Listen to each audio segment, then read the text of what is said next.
Now, tens of thousands of people in this country live with an embarrassing secret. They suffer from urinary incontinence. An estimated 1 in 3 women here suffer from this condition, but many are too shy to talk to their doctors about it. It may happen after birth or be sparked by a sneeze or a cough.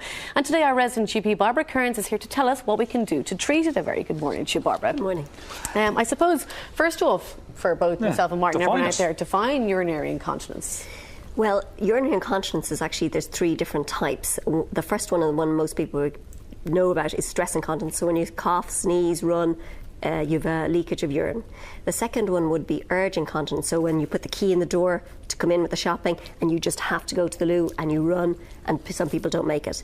And the third one is just a urinary urgency. So you may not have accidents, but you need to go to the bathroom frequently, and that's often related just to taking in too many fluids or too much caffeine.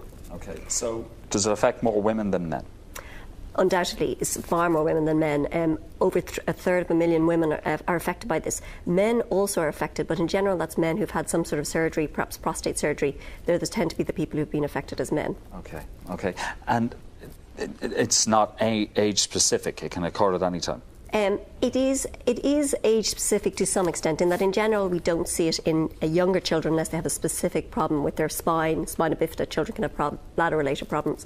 So it's more for women after they've had children that the problem would often start, even just after pregnancy, carrying around a child for 9 months, having to deliver the baby, then their pelvic floor is weak, and that's where it tends to become a problem. It then goes on and becomes worse at the time of menopause. Women lose estrogen at the time of menopause, and the bladder and the pelvic floor are all related and respond to estrogen. So the loss of that will cause the whole bladder floor, the bladder and the pelvic floor to loosen, and so the problem becomes worse, usually at menopause. Now, I know a lot of, you were saying there, people after you give birth, it's not the same down there. As anyone watching this morning who has a natural birth, once you've had a baby, things change. But as I know myself, sneezing and coughing, all that for the first couple of months is dodgy territory. But it does get better. But for some women, it doesn't, and it never comes back. And why is that?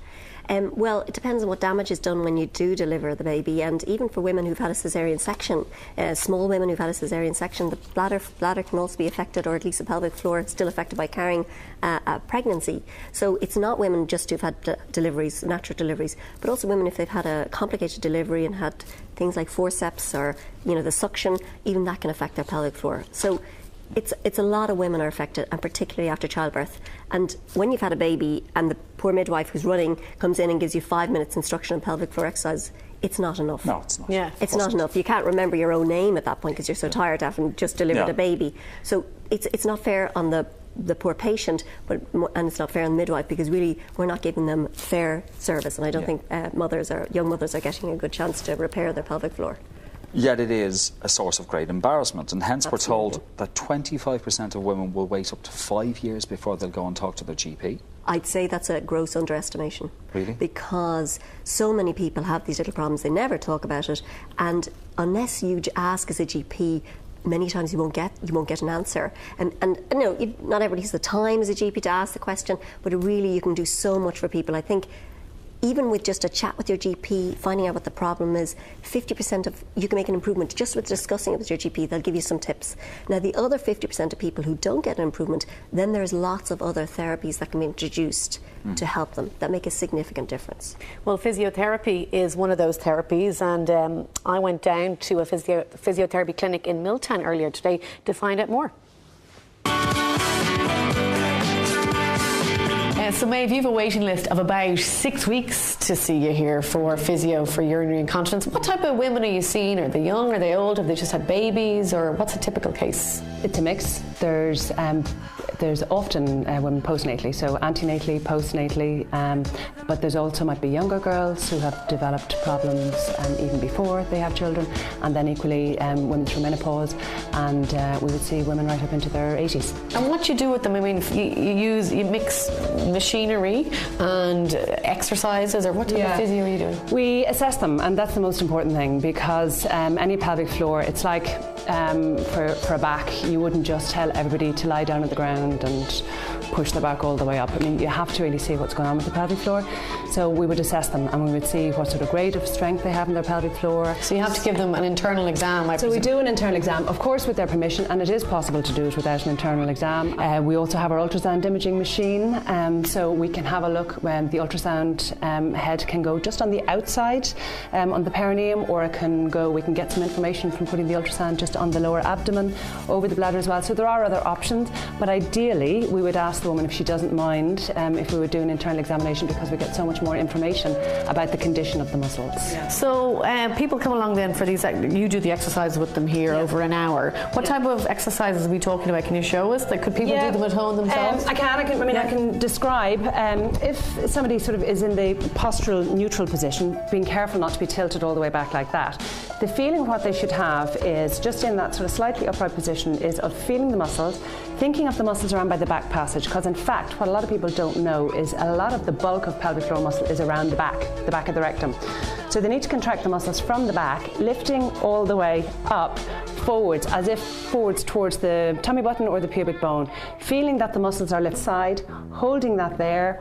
If they only hold 2 or 3 seconds, that's fine, but trying not to hold the breath, lift the shoulders, brace everything, trying just to feel that on the inside, and then really, really importantly, after holding it for just a few seconds, let the muscles go completely, all right? And that's where a lot of people get it wrong. They're tightening up, they tighten, and they stop tightening, but the muscle is still actually quite high in tone, and they tighten again, and all the time the muscles are spending a lot of time quite contracted, quite tense, which is not a good thing for muscle training. So release completely in between, then maybe try and work up to holding that for about 10 seconds, 10 repetitions of that.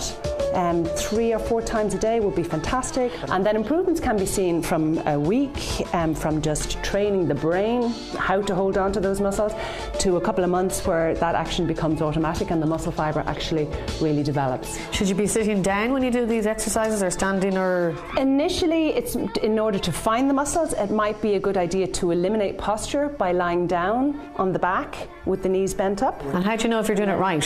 It's a good question. Of course, I'm a chartered physiotherapist. I'm going to say go to see a chartered physiotherapist, and that's how you know. And certainly that's what we promote, because unfortunately a lot of people would say, well, I tried physiotherapy but that failed, and now can I have surgery?